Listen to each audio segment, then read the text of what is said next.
Hello everyone, आज का topic है Boolean algebra basic gates. Okay, पिछली क्लास में मैंने बूलियन अलजेब्रा की बेसिक क्लास लिया था, जिसमें मैंने आप लोग को बताया था कि बूलियन अलजेब्रा क्यों डिजाइन किया गया है, क्यों बनाया गया है, किसने बनाया है, ठीक है, और कौन कौन से उसमें आपके जो होते हैं गेट्स होते हैं। लेकिन आज मैं आपको बेसिक गेट्स के बारे में बताने वाला हूं। सो आइए वीडियो को स्टार्ट करते हैं। और पिछली वीडियो वॉच नहीं की है तो प्लीज़ चैनल पर जाके उसे वॉच कर सकते हो। ये देखिए यहाँ पे बूलियन अलजेब्रा के बारे में आपको बता दूं। बूलियन अलजेब्रा में जो बेसिक गेट्स होते हैं वो कितने होते हैं? 3 बेसिक गेट्स हैं जो बूलियन अलजेब्रा में आपके यूज किए जाते हैं। ठीक है, ध्यान दीजिएगा आप यहाँ पे। बेसिक लॉजिक गेट कौन कौन से गेट होते हैं? एक तो और गेट यूज किया जाता है बूलियन अलजेब्रा में। दूसरा कौन सा गेट होता है? एंड गेट है और नॉट गेट है। लेकिन ये बेसिक गेट्स हैं, ऐसा नहीं है कितने ही गेट्स हैं। ठीक है, अभी आगे भी बताएंगे आपको कि कौन कौन से गेट्स होते हैं। ठीक है, तो ये बेसिक गेट्स में आपको मिलते हैं, और गेट, एंड गेट। ठीक है, अगर आप इनको डिनोट की बात करें कि कैसे हम लोग इसे पहचानेंगे, कैसे इनको डिनोट किया जाता है, ठीक है, तो आपको बता दें कि आर को प्लस के साथ हम लोग क्या करते हैं? डिनोट करते हैं। एंड को हम लोग यहाँ पे डॉट के साथ, और नॉट को इनवर्स के साथ यहाँ पे क्या करते हैं? डिनोट करते हैं। अब इसका क्या मतलब है, इन तीनों का आइए अगली स्लाइड पे समझते हैं। अब ध्यान से सुनिएगा आप थोड़ा। बुलियन अलजेब्रा में वेरिएबल केवल कितने हो सकते हैं? 2 हो सकते हैं। बुलियन अलजेब्रा में वेरिएबल कितने होते हैं? केवल 2 होते हैं। वेरिएबल का मान क्या होता है? या तो 0 होगा या तो क्या होगा? 1 होगा। ठीक है, बूलियन अलजेब्रा में अगर वेरिएबल 2 हैं तो उनका मान क्या रखा जाएगा? केवल या तो 0 होगा या तो 1 होगा। क्या मतलब? जैसे ए नाम का कोई वेरिएबल आपने ले लिया, बी नाम का अगर कोई वेरिएबल ले लिया, तो ए बराबर आप जब भी रखोगे तो या तो 0 रखोगे या तो 1 रखोगे, और बी बराबर भी या तो 0 रखोगे या तो क्या रखोगे? 1 रखोगे। तो वैल्यू केवल 2 हैं, किसी में भी 0 असाइन कर दो और किसी में भी 1 असाइन कर सकते हो। ठीक है, अभी ये भी क्लियर हुआ होगा आप लोगों का। आगे मैं बता दूं, it give the result only 0 and 1 which means true और फॉल्स। अगर मैं कहूं कि अगर ए बराबर यहाँ पे क्या है? 0 है, और वी बराबर भी क्या है? 0 है। ठीक है, तो इनका रिजल्ट क्या मिलेगा हमें? या तो 0 मिलेगा या तो क्या मिलेगा? 1 मिलेगा। ठीक है, अभी इसीलिए इसने बोल रखा है कि it give the result 0 and 1 which means true और फॉल्स। तो हम लोग क्या बोलते हैं? 0 को हम लोग यानी कि एफ से यानी कि फॉल्स से डिनोट करते हैं, और 1 को किससे डिनोट किया जाता है?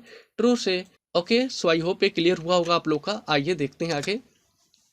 यहाँ पे सबसे पहले मैंने आर गेट के बारे में ही आपको बता रखा है। बूलियन अलजेब्रा में आर गेट क्या है? ठीक है, ध्यान से देखो। आर गेट का उपयोग क्या होता है? एग्जाम्पल के रूप में मैंने यहाँ पे बताया है कि देखो यहाँ पे एक एग्जाम्पल है, इसमें ए और बी क्या है? वेरिएबल है। ओके, यहाँ पे आर गेट होगा। ठीक है, अभी अब आर गेट का उपयोग क्यों करते हैं हम लोग यहाँ पे? आर गेट जो होता है वो किससे आपका डिनोट किया जाता है? आपका प्लस के साथ। तो प्लस क्या काम करेगा यहाँ पे बताइए? प्लस क्या काम करेगा? ए और बी को दोनों को जोड़ के रिजल्ट यहाँ पे देगा।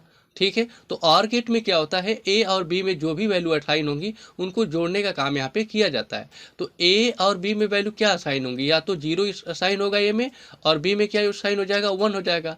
ठीक है, तो कोई भी वैल्यू यहाँ पे रख सकते हो आप यहाँ पे। ठीक है, दोनों में से। तो यहाँ पे देखो, ए जो वेरिएबल है और बी वेरिएबल है। 0 यहाँ पे राइट किया, यहाँ पे 0। 0 और 0 को अगर मैं जोड़ूंगा तो क्या रिजल्ट मिलेगा मुझे? 0। अगर मैं 0 और 1 को अगर प्लस करूंगा तो क्या रिजल्ट मिलेगा मुझे? 1। अगर 1 और 0 को अगर मैं यहाँ पे जोड़ूंगा तो क्या रिजल्ट मिलेगा मुझे? 1। अगर 1 और 1 को अगर मैं जोड़ूंगा तो भी रिजल्ट मुझे क्या मिलेगा? 1 मिलेगा। ठीक है, अभी तो अब इसका रिजल्ट ये बन गया। अब इसे ट्रूथ टेबल में आप यहाँ पे रख सकते हो। 0 और 0 का जोड़ यहाँ पे 0, 0 और 1 का जोड़ यहाँ पे 1, 1 और 0 का जोड़ यहाँ पे हो जाएगा 1, और 1 और 1 का जोड़ कितना होगा? 1। तो इसको बोलते हैं ट्रूथ टेबल। ट्रूथ टेबल का काम होता है डिस्प्ले यहाँ पे इनपुट और आउटपुट। इनपुट और आउटपुट दोनों को दिखाने का काम किसका होता है? ट्रूथ टेबल का होता है। तो यहाँ पे आपने देखा कि आर गेट का क्या उपयोग है, कैसे कर सकते हो। तो आर गेट में प्लस किया जाता है, आप देख सकते हो। और प्लस करने पर 0 और 0 से जब आप प्लस करोगे तो यही सब रिजल्ट मिलेगा, और 0 1 से करेंगे तो ये मिलेगा। सारा मैंने आपको सामने यहाँ पे ट्रूथ टेबल पे रख के दिखा दिया है। ओके, आइए चलते हैं अगली स्लाइड पे। यहाँ पे दिया है अगला एंड गेट। एंड गेट देखिए यहाँ पे लिखा है एंड गेट, और एंड गेट किससे डिनोट किया जाता है आपका? यहाँ पे डॉट से। ठीक है, डॉट से। इसमें भी वेरिएबल देखो मैंने ए और बी लिया है। ए का मान यहाँ पे 0 है पहली बार, और फिर बी का मान भी 0 है। तो अगर मैं यहाँ पे मल्टीप्लाई करूंगा, ये मल्टीप्लाई होता है, इसमें क्या होता है? मल्टीप्लाई किया जाता है। तो 0 और 0 से अगर मल्टीप्लाई करूंगा मैं यहाँ पे तो क्या आंसर मिलेगा मुझे? 0 मिलेगा। 0 और 1 से भी मल्टीप्लाई करूंगा तो कितना मिलेगा? 0। और 0 और 1 से फिर से अगर 1 और 0 से भी मल्टीप्लाई करूंगा तब भी मेरा इसका रिजल्ट क्या मिलेगा? 0। और 1 और 1 से अगर मैं मल्टीप्लाई करता हूं तो इसका रिजल्ट मुझे क्या मिल जाएगा? 1 मिल जाएगा। बस आप ट्रूथ टेबल में रख दो, 0 और 0 से मल्टीप्लाई करने पर 0, 0 और 1 से मल्टीप्लाई करेंगे तो 0, 1 और 0 से यहाँ पे मल्टीप्लाई होगा तो 0, और 1 और 1 से मल्टीप्लाई होगा तो क्या दिखेगा आपको, 1 दिखेगा। तो लीजिए ये ट्रूथ टेबल तैयार हो चुका है, जिसमें इनपुट भी है, यहाँ पे ये इनपुट है और यहाँ पे इसका क्या है, आउटपुट यानी कि क्या है, रिजल्ट है। तो आप समझ सकते हो कि यहाँ पे आर गेट और एंड गेट किस तरीके से काम यहाँ पे कर रहा है। ओके, अगला यहाँ पे बूलियन अलजेब्रा में दे रखा है नॉट गेट के बारे में, यानी कि नॉट ऑपरेशन के बारे में। इसमें बताया है कि it is use only one variable, यह केवल एक वेरिएबल यूज करेगा, कोई भी वेरिएबल हो सकता है, ABCXYZ, ठीक है। आगे बता कि एग्जाम्पल में यहाँ पे दिखाया है कि जैसे कि एक वेरिएबल ए है और इसका मान कितना है, 0 है, ठीक है। तो आगे यहाँ पे बताया कि यूजिंग नॉट ऑपरेशन, ठीक है, अगर ये नॉट ऑपरेशन का उपयोग करेगा तो आउटपुट क्या आएगा, आउटपुट क्या मिलेगा आपको, 1 मिलेगा, क्या मिलेगा, 1। अब ये कैसे, देखिए जो नॉट ऑपरेटर होता है, जो भी आप वेरिएबल मानते हो, जैसे कि a बराबर यहाँ पे क्या माना गया है आपका, 0 माना गया है, तो a बराबर अगर यहाँ पे आपने 0 लिया है तो इसका रिजल्ट ठीक इसका इन्वर्स होता है, यानी कि क्या होता है, उल्टा आता है, ठीक है। तो a बराबर 0 तो इसका नॉट ऑपरेशन किया जाएगा तो क्या रिजल्ट मिलेगा, आउटपुट 1 आ जाएगा इसका, ठीक है।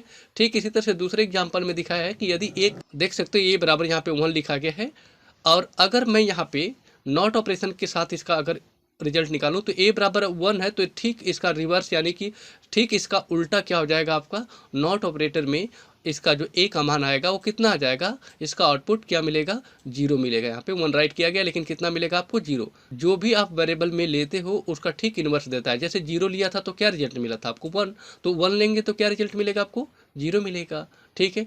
इसी तरीके से देखो, अगर यहाँ पे 0 है तो इसका क्या रिजल्ट मिल जाएगा आपको, यहाँ पे 1 मिलेगा।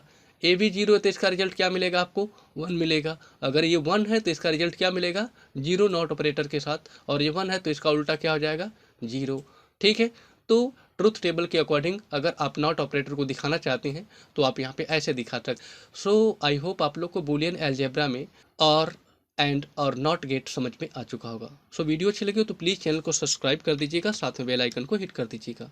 Okay, thanks for watching this video, see you in the next video.